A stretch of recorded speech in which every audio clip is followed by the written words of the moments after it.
اب ایک بات میں کہہ رہا ہوں، اب 15ویں صدی میں ہم ہیں، اب ایک بات میں کہہ رہا ہوں اور وہ میری ذاتی رائے ہے، گمان، اندازہ، اس میں مجھ سے اختلاف کرنے کا ہر ایک کو حق ہے۔ میرے نزدیک 15ویں صدی ہجری اب مجدد کامل الامام المہدی سلسلہ تجدید خلافت کی آخری کڑی کے ظہور کا وقت ہے۔ اس میں مجھے ایک تو قرآن مجید سے اشارہ ملا ہے، اشارہ ہے، میں اسے تفسیر نہیں کہتا۔ میرے نزدیک قرآن مجید میں چند آیتیں سورہ مدثر کی اور چند آیتیں سورہ انشقاق کی بڑی عجیب ہے۔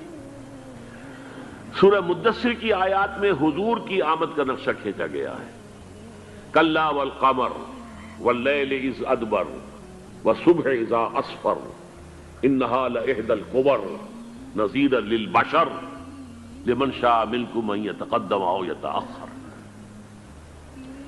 نہیں، قسم ہے چاند کی، کلا والقمر واللیل اذ ادبر، اور رات کی جبکہ وہ پیٹھ موڑ لے جانے لگے اور صبح کی جبکہ وہ روشن ہو جائے۔ حضور سے پہلے 600 برس ایسے گزرے ہیں دنیا میں کہ نبوت کا سورج نہیں تھا، بس چاند جیسے مستعار روشنی چاند کی ہوتی ہے، تو سابقہ انبیاء کی مستعار روشنی تو کوئی دنیا میں تھی، دھندلی دھندلی جیسی چاند کی ہوتی ہے، لیکن وہ سورج نہیں تھا۔ لیکن اب وہ رات ختم ہو رہی ہے، وہ لیل اذ ادبر جا رہی ہے، محمد صلی اللہ علیہ وسلم کا سورج، یہ شمس نبوت و رسالت طلوع ہو گیا۔ والصبح اذا اسفر انہا لإحدی الکبر، بہت بڑی باتوں میں سے ایک بات ہے جو ہوئی ہے، وہ معمولی واقعہ نہیں ہے، احدی الکبر، یہ تاریخ انسانی کے عظیم ترین واقعات میں سے ہے بعثت محمدی، نذیرا للبشر، پوری نوع انسانی کے لیے نذیر بن کر آئے۔ یہ تو ہے حضور کا معاملہ، لیکن اب جو معاملہ ہونا ہے دوبارہ، اس لیے کہ خلافت علی منہاج النبوت دوبارہ اب قائم ہوگی انشاءاللہ۔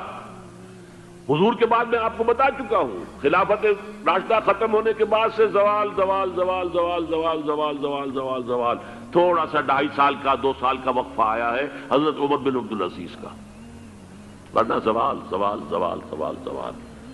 اگرچہ اس زوال کو 1000 سال لگے ہیں، یہ عمارت جو محمد نے بنائی تھی ایک دن میں نہیں گر گئی صلی اللہ علیہ وسلم، کھنڈر بتا رہے ہیں عمارت عظیم تھی، 1000 سال کے بعد پھر یورپ کے سیلاب نے آ کر اس کو گرایا ہے اور ختم کیا ہے، ورنہ 1000 سال تک سطوت و شوکت کے ساتھ امت مسلمہ تو موجود رہی ہے، چاہے اسلام جو ہے وہ حکومت کی سطح پر موجود نہیں تھا۔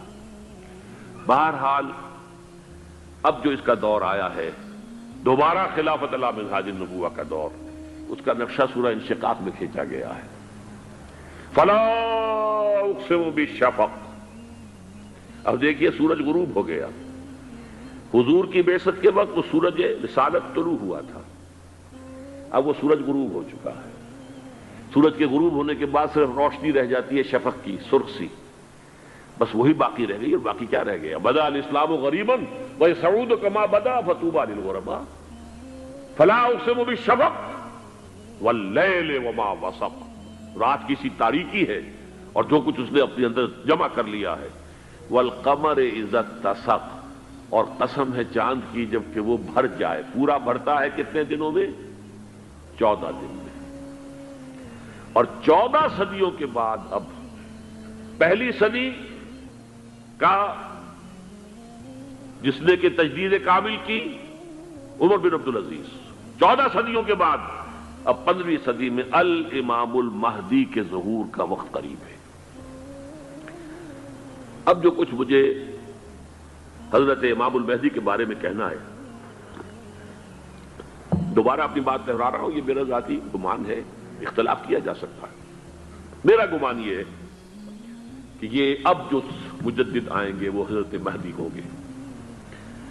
پہلی بات تو یہ جان لیجئے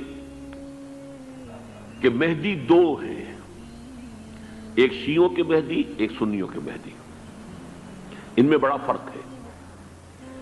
شیعہ حضرات مہدی کو مانتے ہیں، وہ ان کے 12ویں امام ہیں، ان کے عقیدے کے مطابق انہیں پیدا ہونے کے فوراً بعد اس اندیشے سے کہ انہیں قتل کر دیا جائے گا ایک غار میں چھپا دیا گیا تھا، تقریباً 1200 برس سے وہ اس غار کے اندر ہیں، وہ روپوش ہیں، چھپے ہوئے ہیں، اسی لیے انہیں امام غائب کہا جاتا ہے، اور اب ان کا انتظار ہو رہا ہے، اس لیے انہیں امام منتظر بھی کہا جاتا ہے۔ اس لیے شیعوں کے دارالعلوم جو ہوتے ہیں، دارالعلوم المنتظر، وہ اس لیے کہ ان کا انتظار کیا جا رہا ہے۔ تو یہ ہے، اب وہ ان کا خیال ہے کہ آخری دور میں، آخری زمانے میں وہ ظاہر ہو جائیں گے، غار سے نکل آئیں گے۔ دیکھیے، میں اس عقیدے کو اس بنا پر رد نہیں کرتا کہ یہ ناممکن ہے کہ کیسے کوئی شخص جو ہے 1200 برس تک کسی غار کے اندر زندہ رہ سکتا ہے، نہیں، میں سمجھتا ہوں ممکن ہے۔ 300 برس تک اصحاب کہف رہے کہ نہیں رہے؟ سوئے رہے۔ 300 ایئرس ہم مانتے ہیں۔ حضرت عیسیٰ اسی حیات ارضی کے ساتھ 2000 سال سے موجود ہیں آسمان پہ کہ نہیں ہے؟ آپ کو معلوم ہے حضرت عزیر 100 برس تک مرنے کے بعد دوبارہ زندہ کر دیے گئے۔ فَأَمَاتَهُ اللَّهُ مِئَةَ عَامٍ ثُمَّ بَعَثَهُ۔ تو ناممکنات میں سے کوئی سوال پیدا نہیں ہوتا، لیکن یہ کہ آیا کوئی امامت معصومہ کا تصور قرآن اور حدیث سے ہمیں ملتا ہے؟ پھر یہ کیا یہ موروثی امامت کہ حضرت علی کی نسل جو حضرت فاطمہ سے چلی ہے اسی میں یہ امامت ہوگی؟ اس کے لیے ہمارے پاس کوئی دلیل نہیں ہے، ہم اس کو تسلیم نہیں کرتے۔ ہم تو سمجھتے ہیں کہ معصومیت ختم ہو گئی محمد الرسول اللہ صلی اللہ علیہ وسلم پر، خاتم المعصومین ہے محمد الرسول اللہ۔ اب ان کے بعد تو اجتہاد ہے اور خلافت ہے، عام معاملات میں اجتہاد ہوگا، نظام خلافت کا ہوگا۔ تو ہمارے نزدیک جو میں جس مہدی کا نام لے رہا ہوں وہ مہدی ہے جو ایک مجدد ہوں گے، جیسے کہ مجددین کے نام میں نے آپ کو گنوائے ہیں، مجدد الفسانی ہو، شاہ ولی اللہ ہو، سید احمد بریلوی ہو، شیخ الہند ہو، ایک ہوں گے انسان جو پیدا ہوں گے انسانوں کی طرح۔